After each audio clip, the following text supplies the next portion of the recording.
הדולר מסתכל על השקל 3.32 מלמטה, ממש היום.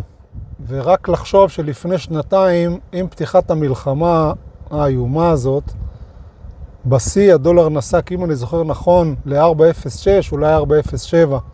זה אומר ירידה, נפילה, התרסקות, name it, של כמעט 20%, או באזור ה-20%. אז איך אפשר להימנע מדבר כזה? שוב, כמו במניות, כמו בקרנות, כמו באג"ח, לפזר את תיק ההשקעות. דבר ראשון, לטעמי, לא לשחק משחקי מטח בכלל, זה המשחק הכי קשה בפיננסיירה. ואם כבר אנחנו מחליטים להיחשף למטח, עושים את זה דרך חשיפה למשל ל-S&P, גם נחשפים למדד S&P, גם לדולר.